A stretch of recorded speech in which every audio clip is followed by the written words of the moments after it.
Christmas carolers. Oh, and I know. Let's go Christmas caroling.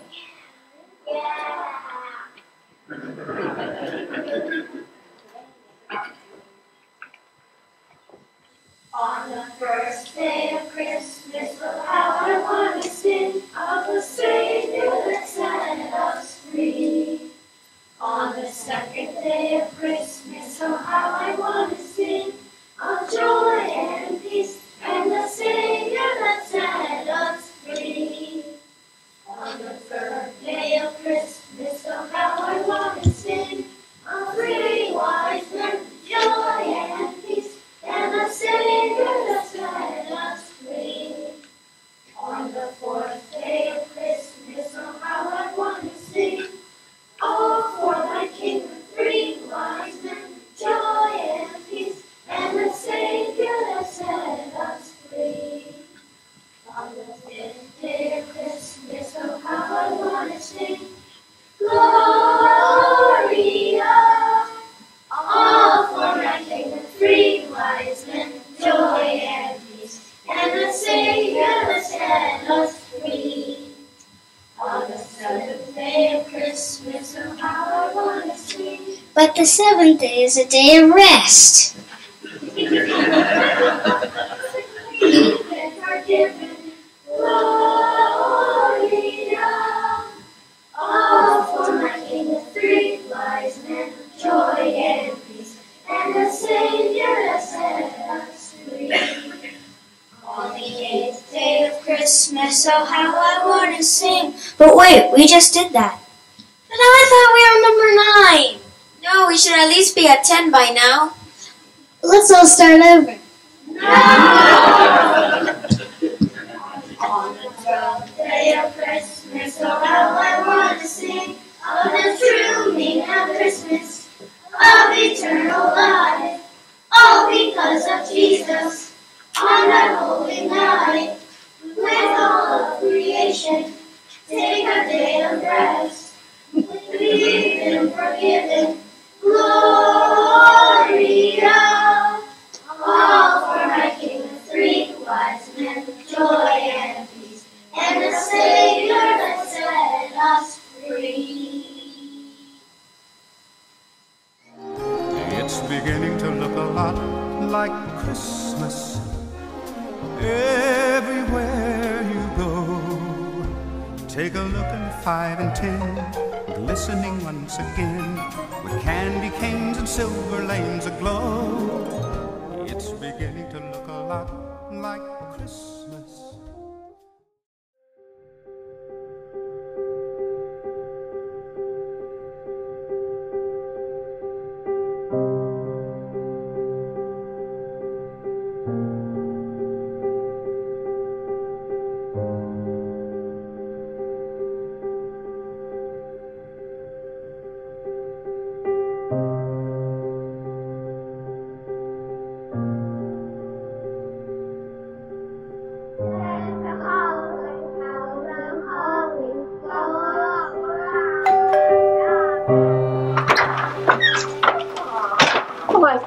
Recognize those voices. Come on in out of the fold. How nice to see you. Hi, Danielle. Hi, Caleb. Hi, sweetie. Hello. Let me help you with. Oh, if I knew you were coming, I would have fixed dinner. Come on in.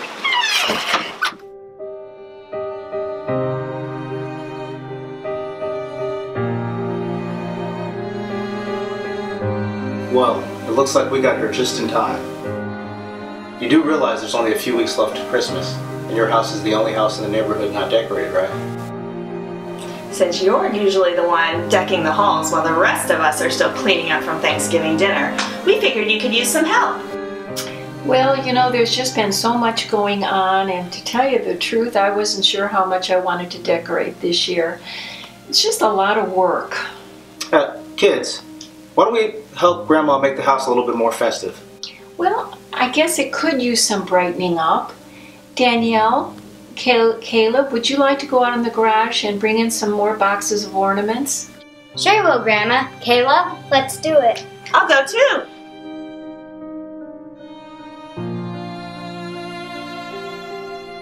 Mom, I know it's hard, but we've got to get through this. I'll be honest with you, I haven't been looking forward to it either. I can't imagine Christmas without Dad. But we've got to get through this. The kids need this. I need this. And you know, to be honest with you, I think it'd be good for you too. I know you're right, but you know, it's only been 10 months and I'm just not there yet. You know how your father just loved Christmas. I do. Remember when he surprised you with those ice skates? I don't know what that was all about. I don't suppose you ever wore them, did you? I did not. The closest they ever got to ice was hanging by the freezer in the garage. Grandma, look what I found out there. And I found the angel for the treetop.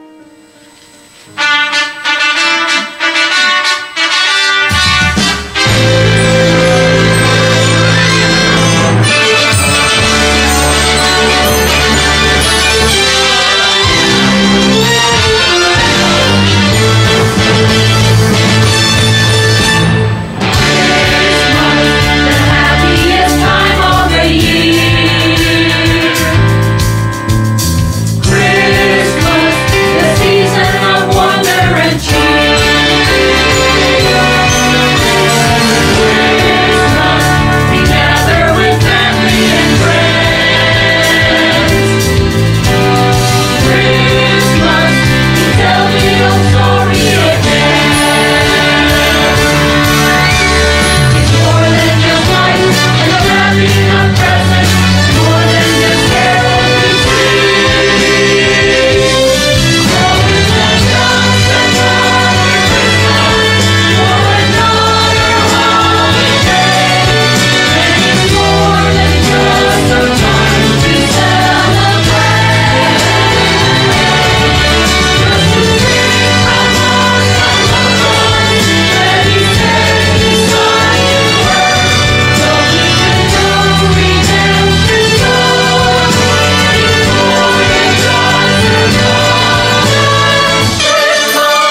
just got started, but I've got most of my relatives from New York.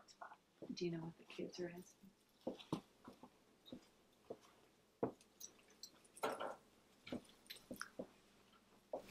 Whoa, hold on. We've got to do this according to the plan. See, Caleb, I told you to wait. All right, Dad, what's the plan? Plan. Donna, what's the plan? I wondered if I missed something. Usually this guy's idea of decorating is handing me an extension cord and a pitcher of water. I thought you had an artificial tree. Exactly. Well, he comes by it honestly. You know, his father was never one to get too close to the lights either. Let me guess. I bet you do the shopping, you wrap the gifts, you cook the meal, you set the table. And the dishes. He is his father's son.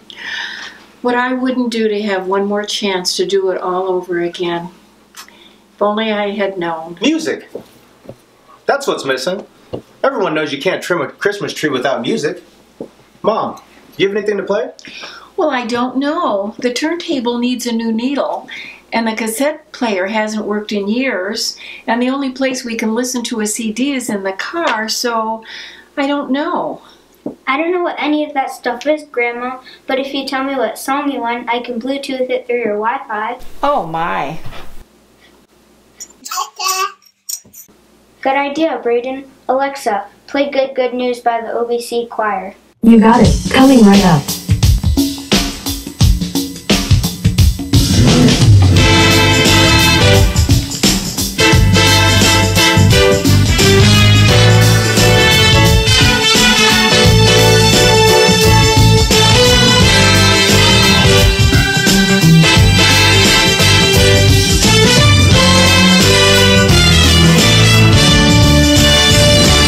It was a dark night, out on a hillside.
beginning to look a lot like Christmas. Hey, Danielle. Did I ever tell you about this ornament? Well, not since last year. Okay. Maybe I did tell you. What about this one? Hey, Caleb. Did I ever tell you where this ornament came from? It was from a family vacation you took to the train station when you were 12. So I did tell you. Either that or a real lucky guess. Okay, I get it. But you know, every ornament on this tree holds a different special memory. And it's hard when I'm looking at this tree not to get a little sentimental. Especially this year. I'm sorry, Mom. I told myself I wasn't going to go there this year. But It's okay, it's okay. Heaven knows we're all thinking about it. I've certainly had my share of moments, and I know I will continue to. Your father just loved Christmas. But you remember his favorite tradition, don't you? I do. Even more than opening gifts, he loved to get together and read the Christmas story. And when we were old enough, he'd always ask one of us to read it. And since he believed that it could only be read from the King James Version, it wasn't as easy as it sounds. That's right. How will I remember? I got to read it last year. I know, and it was absolutely beautiful. And I think I was a grown man before I realized what was happening. Realized what? Even though he never said it, it was a gift. It was a gift that he was giving to someone. It was his special way of sharing a story that he loved so much, sharing it with the people that mattered most to him. You know, I never thought of it that way in all those years, but I think you're right. I've never shared this with anyone before, but years ago, when we were first married, it was my first Christmas away from my family. And it was really hard. I don't think anybody realized how hard it was. I was trying to fit in, but I really felt like an outsider. Relatives I didn't know, traditions I hadn't experienced. And then, Tim, do you remember what happened? Christmas Eve? Yeah. We were all gathered around the Christmas tree, and your dad asked me to read the story. At that time, I didn't realize what it meant. In fact, I don't think I really realized it until just now. But it was his way of telling me that I was part of the family, that I belonged, and I've never questioned it since. Well, that's what the Christmas story is all about. God sent his only begotten Son into a world that did not deserve him to say that we belong. We're family.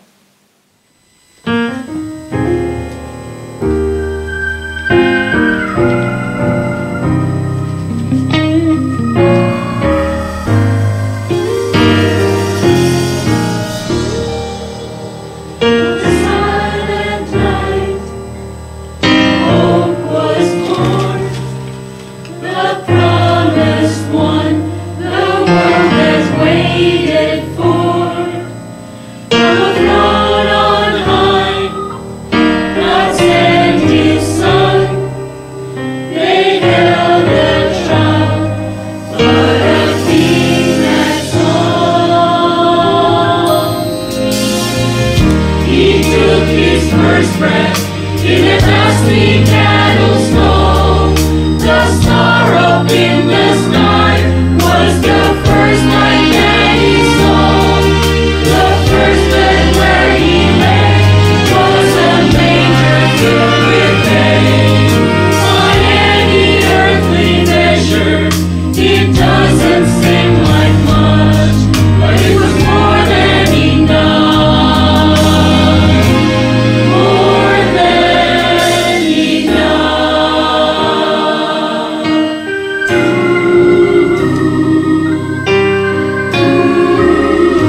He took his first breath.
Free.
That was delicious.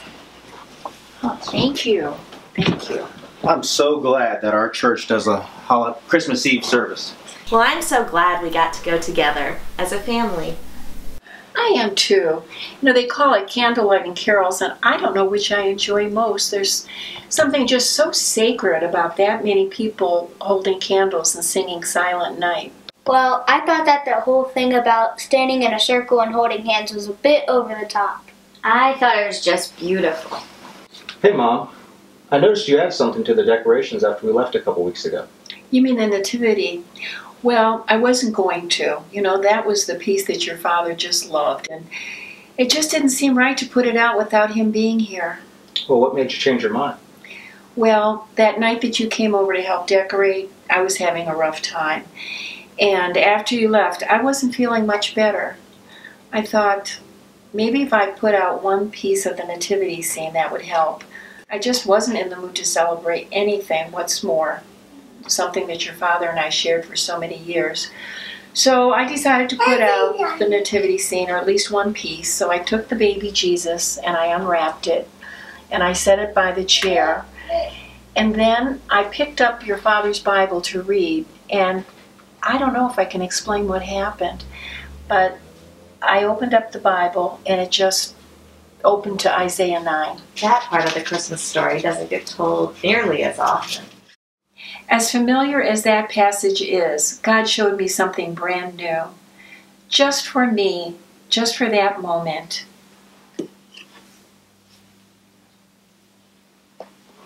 For unto us a child is born, unto us a son is given, and the government will be upon his shoulders, and his name will be called Wonderful, Counselor, Mighty God, Everlasting Father, Prince of Peace. There it was. The answer was right in front of me.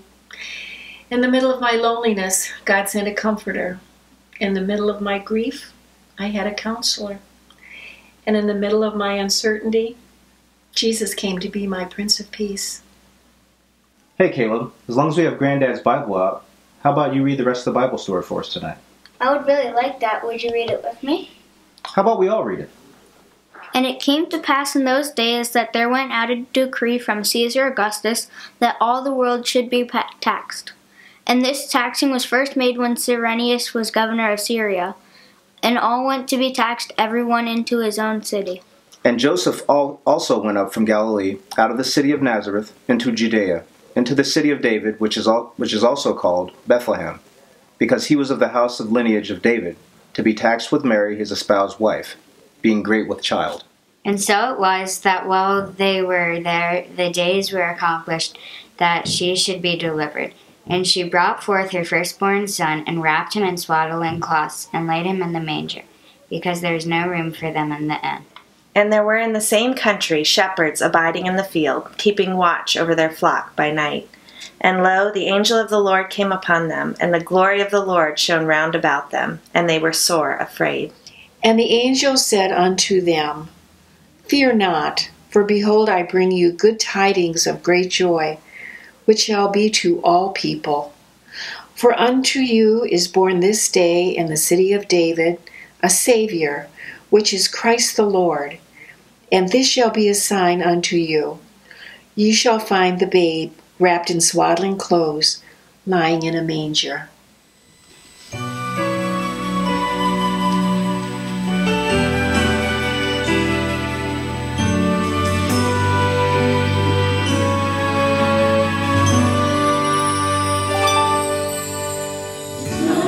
About the manger where the baby lay. It's not all about the angels who sang for him that day. It's not all about the shepherds or the bright and shining star. It's not all about the wise men who traveled from afar. About the cross, it's about my sin. It's about how Jesus came to be born once so that we could be born again. It's about the stone that was rolled away.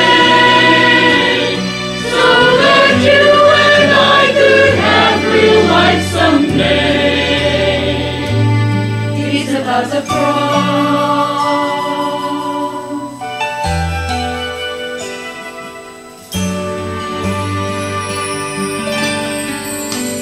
It's not just about the good things in this life I've done. It's not all about the treasures or the trophies that I've won. It's not about the righteousness that I find within. It's all about His precious blood that saved me from my sin.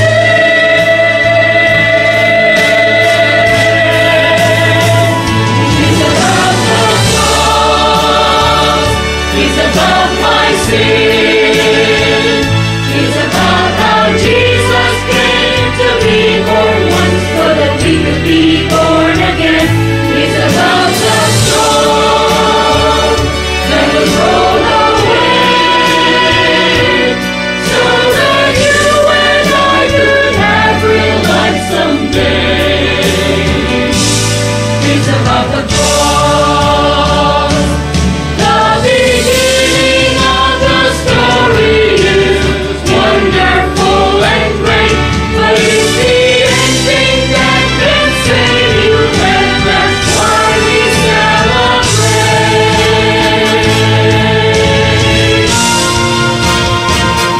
He's about the cross. He's about my sin. He's about how Jesus came to be born once so that we can be born again. He's about the Son nailed to a tree. He's about how every drop of blood that flowed from His when it should have been me. He's about the stone that was rolled away so that you and I could have real life someday. So that you and I could have real life someday. He's about the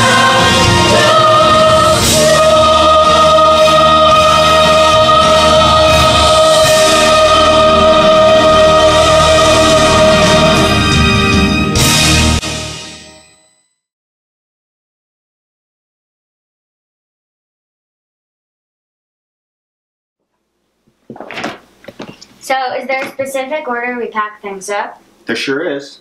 I usually start with the tree. Seems to me you usually start by running to the store while we pack things up. Okay, Danielle, maybe you should ask your mom. Maybe we should start a new tradition. Well, it seems like we did start a new tradition. We got through it, didn't we? Well, we not only got through it, but we experienced the story in a brand new way. Seems a shame to see it all end, doesn't it? This may be a silly question, but does it really have to end?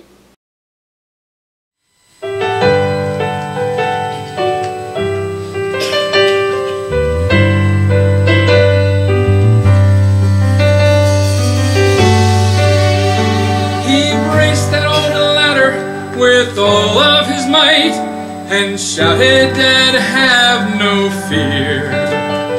As I stretched high to store the stockings and trim in the attic for another year, we were busily packing our Christmas away while singing a carol we knew.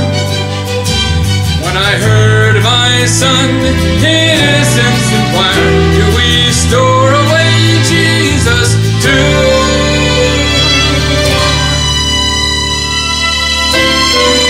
All year long, we must worship day by day. All year long is the season to obey. May the Christmas tree lights and the